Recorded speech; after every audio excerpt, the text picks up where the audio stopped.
ಬೇಗ ಬನ್ನಿ. ಬಂದೆ. ಏನಾಯ್ತು? ಬೇಗ ಇಟ್ಕೊಳ್ಳಿ. ನಿಧಾನ. ಹಾಗೆ ನಿಧಾನ. ದೊಡ್ಡಯ್ಯನವರೇ, ಏನಾಯ್ತು? ಹಾವು ಕಚ್ಚಿದೆ. ಆ ಕಡೆ ಪೂರ್ವಕ್ಕೆ ತಲೆ ಹಾಕಿ ಮಲಗಿಸಿ. ಕೆಳಗಡೆ ಮಲಗಿಸಿ.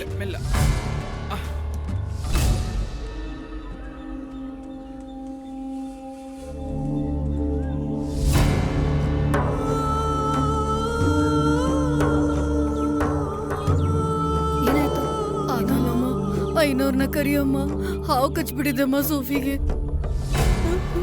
ನೀನು ನಾನೇ ಅಲ್ವಾ? ಮೊದಲು ದೊಡ್ಡ ಐನೋರ್ನ ಕರಿಯಮ್ಮ. ಎಲ್ಲಿ ಕಚ್ಚಿದ್ದು?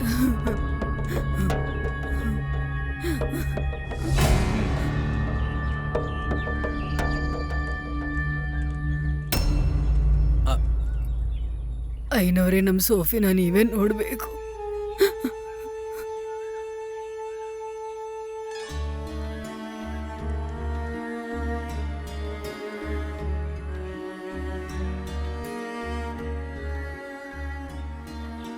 ಇವಳೆ ಕಚ್ಚಿರೋದು ನಾಗರ ಹಾವು.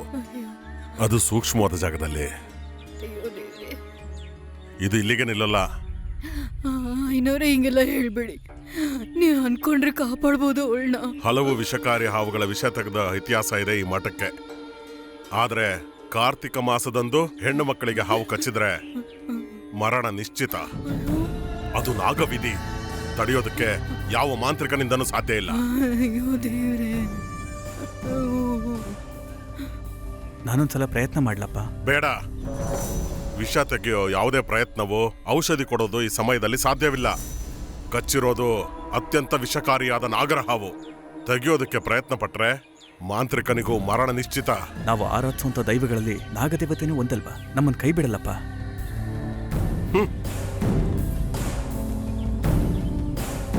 ಬನ್ನಿ.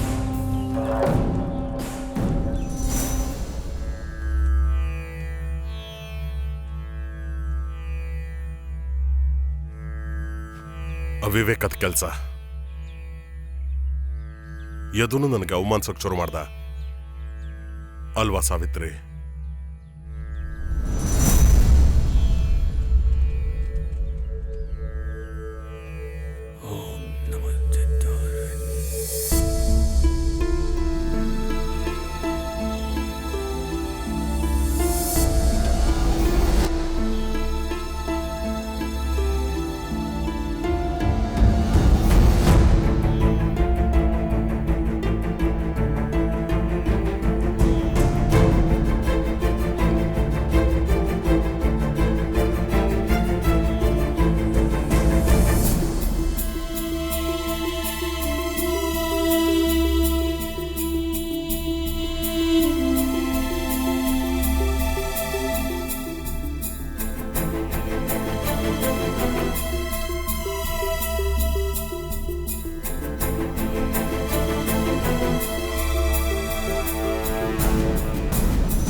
ಮಗಳೇ ಇದನ್ ಕುಡಿಯಮ್ಮ.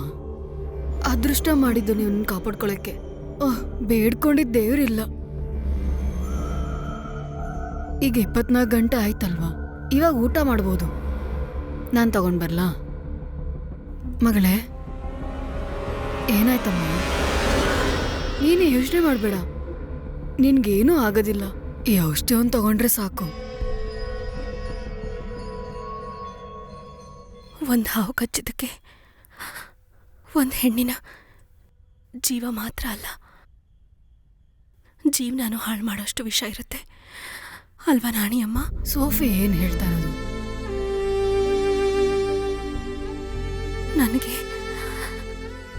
ನನಗೆ ಬದುಕಿರೋಕ್ಕಿಷ್ಟ ಇಲ್ಲ. ಆ ಥರ ಏನಾಯ್ತಮ್ಮ ಈಗ?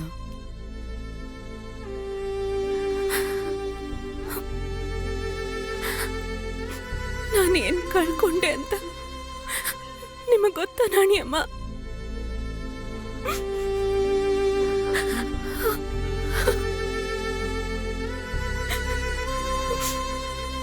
ಬೇಡ ಮಗಳೇ, ನೀನೇನು ಹೇಳ್ಬೇಡ. ನನ್ಗೆಲ್ಲಾನು ಅರ್ಥ ಆಯ್ತು. ಹಾವು ಕಚ್ಚಿದ ವಿಷ ದೇಹಕ್ಕೆ ಮಾತ್ರ ಸೀಮಿತ ಆದ್ರೆ ಮನಸ್ಸು ಸುಟ್ಟು ಬೂದಿ ಆಗ್ತದೆ. ಅದು ಜೀವನಕ್ಕೂ ವಿಷ ಆಗೋಯ್ತು. ಮಗಳೇ, ಇದು ಯಾರಿಗೂ ಹೇಳ್ಬೇಡ, ಯಾರ ಹತ್ರನೂ ಹೇಳ್ಬೇಡ. ನೀನು ಧೈರ್ಯವಂತೆ ಅಲ್ಲ, ಧೈರ್ಯವಾಗಿರ್ಬೇಕು.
ಮಗಳೇ, ಯತಿ ಬಂದಿದ್ದಾನಮ್ಮ.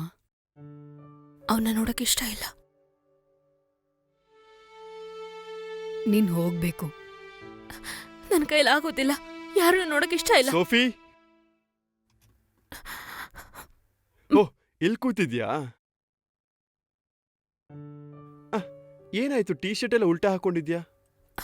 ನೀನ್ ತುಂಬಾ ಭಯ ಪಟ್ಟಿದ್ಯಾ? ನಾನು ನದಿ ಹತ್ರ ಇದ್ದಾಗ ನನಗೆ ಗೊತ್ತಾಯ್ತು. ಏನಾದ್ರೂ ಊಟ ಮಾಡ್ದ? ನಿನ್ಗೊಂದ್ 2 ದಿವಸ ತಲೆ ಸುತ್ತಬಹುದು, ಯಾಕಂದ್ರೆ ಅದು ವಿಷ ಅಲ್ವಾ. ಎದು ಬಗ್ಗೆ ಸುಮ್ನೆ ಅಪಾರ್ಥ ಮಾಡ್ಕೊಂಡೆ. ಈಗ ಗೊತ್ತಾಯ್ತು ತಾನೆ? ನಾನ್ ಮಲ್ಕೋತೀನಿ. ಸರಿ, ಹಾಗಾದ್ರೆ ರೆಸ್ಟ್ ತಗೋ, ನಾನು ಆಮೇಲೆ ಬರ್ತೀನಿ. ಹಾ, ನಾನು ಹೋಗಿದ್ ವಿಷಯದ ಬಗ್ಗೆ ನೀನ್ ಕೇಳಲೇ ಇಲ್ವಲ್ಲ? ಸಕ್ಸಸ್! ನಿನ್ ತಂದೆ ಹೇಳ್ದಂತ ಕೆಲ್ಸ ಅಲ್ವಾ? 2-3 ಪ್ರಶ್ನೆ ಕೇಳಿದ್ರು, ಇನ್ನೇನು ಕೇಳಲೇ ಇಲ್ಲ. ಸರಿ, ಈಗ ಮಲ್ಕೋ.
ಸೋಫಿ ಸೋಫಿ ನಾನಿ ಅಮ್ಮ ಸೋಫಿಯಲ್ಲಿ ಇಲ್ವಲ್ಲಪ್ಪ ಟೌನ್ಗೆ ಹೋಗಿದ್ದಾಳೆ. ಒಂಟಿಯಾಗ ಹಾ, ತುಂಬಾ ದಿವಸಗಳಿಂದ ನೋಡ್ತಾ ಇದ್ದೀನಿ.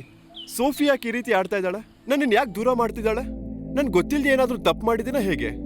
ಏನೂ ಗೊತ್ತಿಲ್ಲ ಕಣಪ್ಪ, ನನ್ನ ಹತ್ರ ಏನ್ ಹೇಳಿಲ್ಲ. ನಾನಿ ಅಮ್ಮ ನೀವು ಗೊತ್ತು, ನಾನು ಇಷ್ಟ ಇಲ್ಲ ಅಂದ್ರೆ ಅದಕ್ಕೊಂದು ಕಾರಣ ಇರ್ಬೇಕಲ್ಲ. ಅವಳಿಗೆ ಅದನ್ನ ಹೇಳಕ್ ಹೇಳಿ.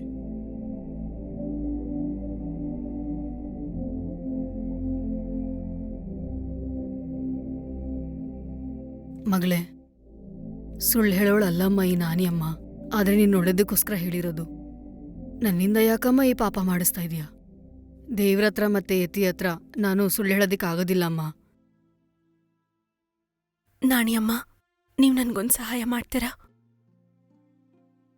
ನಾನ್ ಹುಡ್ಸಿಲ್ಲ ಅಂದ್ರೂ ನೀ ನನ್ ಮಗ್ಳ ತರನೇ ಕಣಮ್ಮ. ಏನ್ ಬೇಕು? ನಾನು ಯದುನ ನೋಡ್ಬೇಕು. ಶಾ, ಏನ್ ಹೇಳ್ತಿದ್ಯಮ್ಮ ನೀನು? ನಿನ್ಗೆ ಅರ್ಥ ಅಂದ್ರೂ ಆಗ್ತಿದ್ಯಾ? ನನ್ಗವನ್ನ ನೋಡ್ದೆ ಇರೋಕ್ಕಾಗ್ತಿಲ್ಲ ನಾಣಿಯಮ್ಮ. ಏನ್ ಹೇಳ್ತಿದೆ ಅಂತ ಅರ್ಥ ಆಗ್ತಿದ್ಯಾ?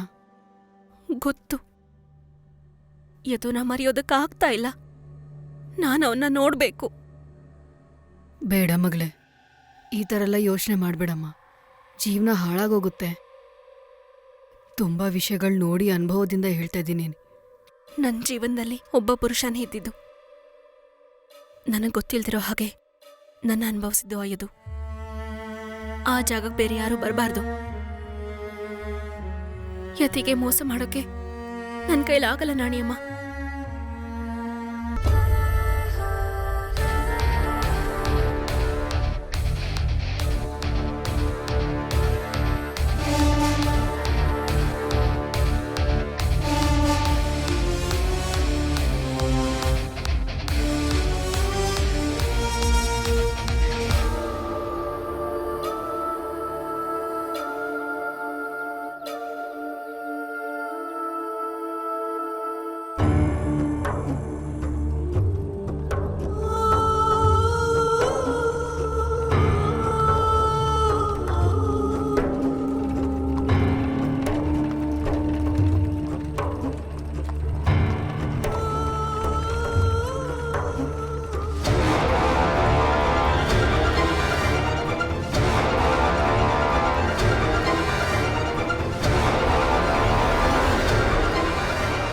ಅಕ್ಕ ಕೊಡ್ತೀನಿ ನೋಡು ನನ್ನ ಕೈಯಿಂದ ಕಿತ್ಕೊಂಡು. ನಮಸ್ಕಾರ. ಓಕೆ ಓಕೆ ಆಯ್ತು. ಇನ್ನೊಂದು ತೊಂದರೆ ಇಲ್ಲ ತೊಂದರೆ ಇಲ್ಲ. ಹೌದು. ಯದು ತಿರುಮೆ ನೀನ ನೋಡ್ಬೇಕಾಗಿತ್ತು. ಇಲ್ಲ, ಪೂಜೆಲಿದ್ದಾರೆ ಮಠದಲ್ಲಿ. ಸಂಜೆ ಗಂಧರ್ವನ್ ಕಾವತ್ರ ನಾನು ಕಾಯ್ತಾ ಇರ್ತೀನಿ. ಯಾಕೆ? ಅವ್ರನ್ನ ಅಲ್ಲಿಗೆ ಬರೋಕ್ ಹೇಳ್ತೀರಾ? ಏನ್ ವಿಷಯ? ಇದನ್ನ ಇಟ್ಕೊಳ್ಳಿ. ಅ, ಯಾರಿಗೂ ಹೇಳ್ಬಿಡಿ, ತಗೊಳ್ಳಿ. ಧನ್ಯವಾದ. ಮರಿದೆ ಹೇಳ್ಬಿಡಿ. ಹೇಳ್ತೀನಿ. ಅಕ್ಕ ಇಲ್ಲಿ ಬನ್ನಿ. ಹಾ,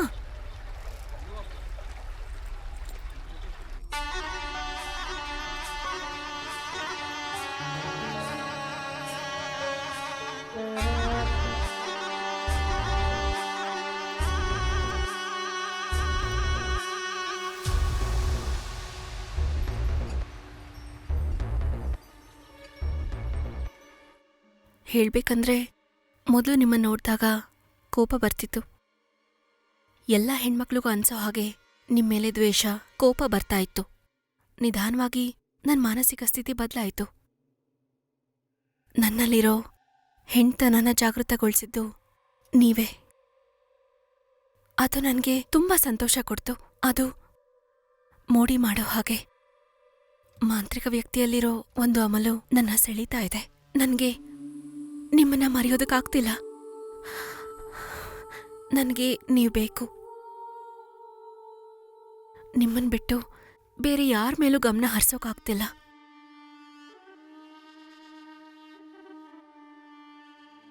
ಅವತ್ ನೀನು ಏನಂತ ಅಂದೆ? ನೀನ್ ನನಗೆ ಗೊತ್ತಿಲ್ಲ ಅಂದೆ ಅಲ್ಲ? ಯದು ಕೃಷ್ಣನ ಗಂಧರ್ವ ಲೀಲೆಗಳನ್ನ ಈ ಹಳ್ಳಿಗೆಲ್ಲ ಹಾಡಿ ಹೇಳ್ತೀನಿ ಅಂತಂದಿದ್ದೆ. ಪಂದ್ಯ ಯಾವುದೇ ಆದ್ರೂ ನಾನೇ ಗೆಲ್ತೀನಿ. ನನ್ನ ಉಪಾಸನಾ ಮೂರ್ತಿಗಳು ಯಾವತ್ತೂ ನನ್ನನ್ನು ಗೆಲ್ಲಿಸ್ತಾರೆ, ನನಗೆ ಗೊತ್ತಿದೆ. ಅವತ್ತು ನೀನು ಬಂದು ಸವಾಲ್ ಹಾಕ್ದಾಗ ನಿನಗೆ ಗೊತ್ತಿರಲಿಲ್ಲ. ನನ್ನ ಮೂರ್ತಿಗಳು ನಿನ್ನನ್ನು ನನ್ನ ಕೈವಶ ಮಾಡ್ತವೆ ಅಂತ. ತಂತ್ರ ಮುದ್ರೆಗಳನ್ನ ಮಾಡ್ತಾ ಇದ್ದಂಥ ಈ ಕೈಗಳಲ್ಲಿ ನಿನ್ನ ದೇಹ ಬೆವರಿ ನೀರಾಗತ್ತೆ ಅಂತ ನಿನ್ನನ್ನು ನಾನು ತಿಳ್ಕೊಂಡಷ್ಟು ಇನ್ಯಾರೂ ತಿಳ್ಕೊಂಡಿಲ್ಲ. ನಿನ್ನ ದೇಹದಲ್ಲಿದ್ದಂಥ ಕಾಮತೃಷಿಯನ್ನ ಅನುಭವಿಸ್ತವನು ನಾನು. ನನ್ನ ದೇಹನ್ ಮಾತ್ರ ಗೆದ್ದು ಅನುಭವಿಸ್ಬೇಕು ಅನ್ನೋದು ಮಾತ್ರ ನಿಮ್ಮಲ್ಲಿತ್ತು ಅನ್ನೋದಾದ್ರೆ ನಾನಿನ್ನೇನು ಹೇಳೋಕ್ ಬರಲ್ಲ, ನಿಮ್ಮನ್ನು ನೋಡೋಕ್ಕೂ ಬರೋದಿಲ್ಲ. ಅದು ಹಾಗಲ್ಲ, ನಿಮಗೂ ನಾನು ಬೇಕು ಅಂತ ಅನ್ಸಿದ್ರೆ ಮುಂದಿನ ಪೌರ್ಣಮಿಗೆ ನಾವು ಸಿಗೋಣ.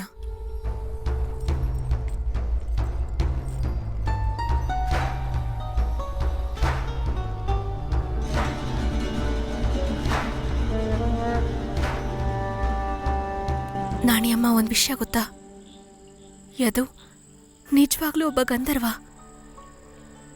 ಒಂದು ಹೆಣ್ಣಿಗೆ ಬೇಕಾಗಿರೋ ಎಲ್ಲ ಅಂಶ ಅವನಲ್ಲಿದೆ. ನೀನೇನು ಹೇಳ್ತಾ ಇದೀಯಮ್ಮ? ಗಂಧರ್ವ ಮಂತ್ರನ ಜಪ ಮಾಡ್ತಿದ್ದ ಅವನು. ಅದರಿಂದ ದೂರ ಇರು ನೀನು. ನಾವು ಯಶಿಕಾಗ ಹೋಗ್ಬಿಟ್ಟು ಯಂತ್ರ ಕಟ್ಸ್ಕೊಂಬರೋಣ. ಯಶಿಕಾಗೆ ದುಡ್ಡು ಮತ್ತೆ ಸೀರೆ ಇಡಬೇಕು. 3 ದಿವಸದಲ್ಲಿ ಇಡಬೇಕು. ಯಕ್ಷಿಯಮ್ಮ 3 ದಿವಸದಲ್ಲಿ ನಿಮಗೆ ಸಹಾಯ ಮಾಡ್ತಾಳೆ.